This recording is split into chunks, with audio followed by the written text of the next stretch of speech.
Like Bruce Lee said, don't pray for an easy life, pray for the strength to endure a difficult one.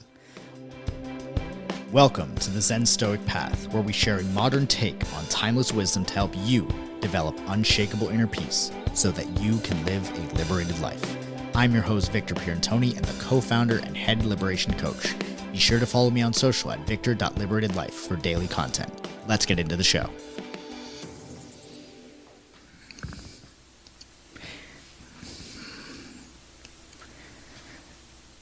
So in this episode, we're going to be getting into the Four Noble Truths of Buddhism.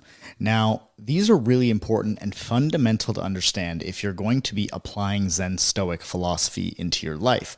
The reason being is because it gives us a fundamental view of reality in a way that we can actually do something about it, in a way that turns our actions into meaningful pursuits towards our most important values in life.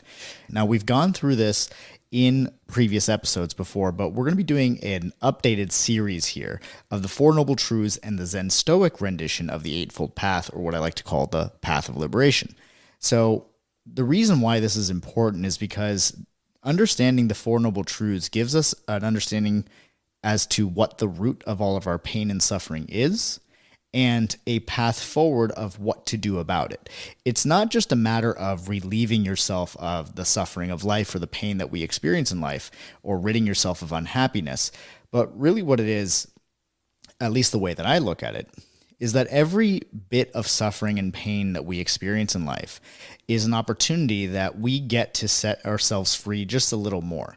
So everybody has their view of what the purpose of life is, and it's typically a question that is so big and abstract that most people don't ask themselves. But at least for myself, I ask myself this question all the time, and what I've come down to is that life is really and truly about learning about ourselves. And the process of learning about ourselves and learning about life and acquiring lessons and wisdom has a lot to do with what we do about our challenges and obstacles that we face in life, what we do about our suffering, and transcending our suffering into meaningful lessons and experiences that can be passed down to others.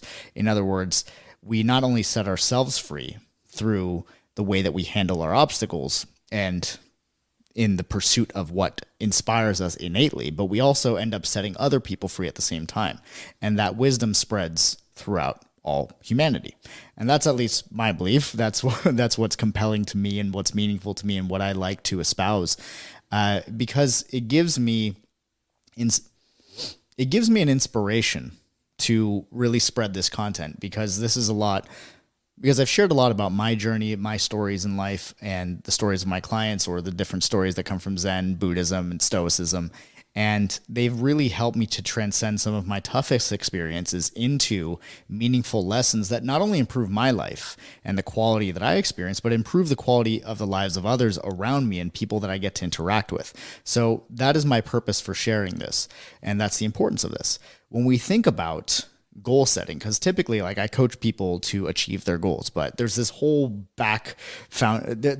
foundation of wisdom that is behind my methodology of how I coach clients to set goals. And it begins with some of these noble truths that we're going to be discussing today, because depending on how you set your goals in life and what you're actually moving towards, you could actually end up perpetuating your own suffering depending on how you do it. So rather than perpetuate our own suffering, it's good to have a base understanding of how to look at the world, or how to think, not what to think or what to think of the world, but how to have a perspective that is expansive, that allows you to transcend your suffering into meaningful wisdom for yourself and others, that actively improves the quality of your life and the lives of those that you care about in a meaningful way, in a noticeable way. So let's get into it. So the Four Noble Truths of Buddhism. The first noble truth of Buddhism is the truth of suffering.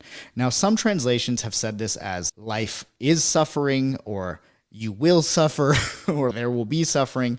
But the translation, as I understand it, is not necessarily a projection that there will be suffering or that life is suffering. It's not a belief system specifically.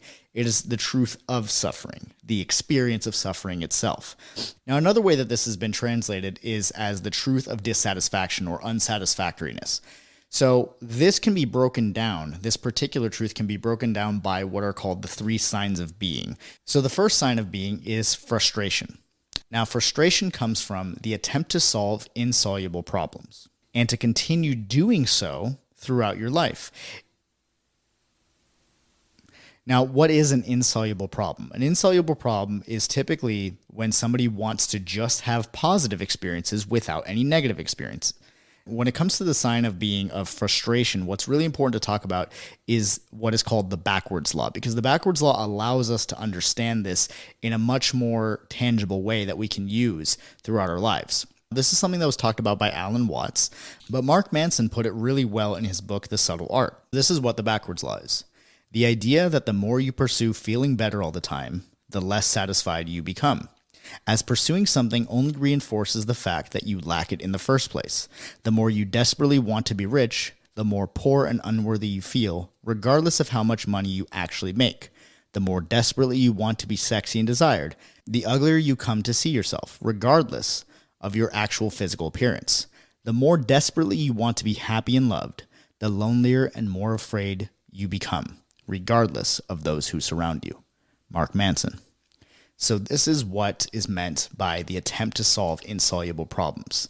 Many of us want the positive without the negative. We want the beauty without the ugliness. We want light without dark. We want up without down. Now, if we go through life in this way and we set our goals according to that logic, then we are setting ourselves up for frustration inevitably. What's really important when it comes to the pursuit of goals, when it comes to living life itself, is that the quality of experience that we want to pursue, we want to remember that whatever we ask for, we are going to create its opposite in the form of obstacles in our path. And those obstacles, like we've been talking about on many episodes, are there to allow you to set yourself free. So they're not something that we want to necessarily shy away from, but rather something that we want to welcome and understand that by shying away or denying or trying to vehemently reject the obstacles, we are actually setting ourselves up for a perpetuation of suffering through frustration. One of my favorite examples of this is something that was talked about by Tom Bilyeu on one of his motivational rants. And he talked about this idea of when you pray for things to be easy, you are praying for your own weakness. It is the whole idea of having a 50-pound dumbbell and saying, I wish this were lighter. You don't want to wish it were lighter. You want to wish you were stronger. It's very much like Jim Rohn said, don't wish things were easier, wish that you were better. Or like Bruce Lee said, don't pray for an easy life, pray for the strength to endure a difficult one. All of these are taking the backwards law into consideration so that you are able to transcend the experience of suffering that comes from trying to solve insoluble problems. Now, the second sign of being is impermanence. Life has a limited amount of time, at least in this physical form as we know it. So when people try to make things permanent, they try to attach to things, they try to hold on to things forever, this is another thing that causes suffering, especially when it comes to people passing away in our lives. One way that this actually hurts us is that we think to ourselves, well, this person shouldn't have died. Now, this is a lesson that I learned very early on in my life at 7 years old when my mother passed away. And it took me a really long time to realize that my mother's death, although it affected me deeply, was not about me. My mother's death was about her. It was her path. She is the one who passed away. And me believing that she shouldn't have is what ultimately caused a great amount of suffering that could have very much been avoidable had I learned that lesson a little earlier on. There are other people in my life, people in my family, who still believe that she shouldn't have passed away, and more than 20 years later still suffer almost in the same way that they did when it actually happened. So we freeze ourselves in time, neurologically speaking, when we try to make things permanent, when we hold on to things, when we say things like, that shouldn't have happened. And in Stoicism, there's this whole idea of aligning with nature, with this concept of amor fati, to love your fate, love what is. And this comes from Friedrich Nietzsche. And amor fati is this whole idea of the love of fate. And the love of fate will help transcend the suffering and the frustration that comes from impermanence. So that is one mentality that you can have, is to love fate, not necessarily look at it begrudgingly or with a grimace on your face, kind of enduring your fate, but really and truly loving it because that's what is. It happened in that way because that's how it happened. And lastly, the third sign of being is ego. And in Zen, there's this concept of non-self. In In other words, saying that there is no inherent or automatic self, that the ego, as we know it, is really and truly a social institution, something that we have adopted as the symbol for our individual experience. However, the ego is not itself the individual experience. Something that I always talk about is how the ego is not your enemy. Ryan Holiday, I know you wrote a whole book on that, and I love your work, but the ego is not your enemy. Your ego is a part of you just like any other organ that you might have. It's much more complex. It has all kinds of beliefs and stories wound up in it, but it is a sensation. It is a symbol for yourself. It is how we point to the individual experience that we're having. It is how we even have an individual experience, how we know that I'm going to bring my water up to drink to my own mouth rather than someone else's. It is how we have that illusion of separation where we get to have our individual experience, but it is not our enemy. It is simply the symbol that we use for ourselves, and that can be altered, that can be changed, but suffering will come if we are too attached and associated to that symbol of ourselves. If we get too invested in that, then we begin to take everything personally. We start to make everything about us, and anything that threatens or rejects our symbol of ourselves, we take it as a rejection of our true and genuine selves. So the ego is not itself the enemy, but the fixation on it, the putting it at the forefront of leading your mentality, your mind, leading the charge, or being the director of the goals and aspirations that you give yourself. That is what can get us into trouble. So the ego itself is not the enemy, but we can very much make it so depending on how we go about our relationship with our ego. If our ego is limited or if it is expansive. And that's something that we'll be definitely talking about when we talk about integral view, because integral view is what really opens up our identity. I hope you enjoyed this episode. It is my mission to help as many people as possible to live a liberated life with unshakable inner peace through the content on this podcast.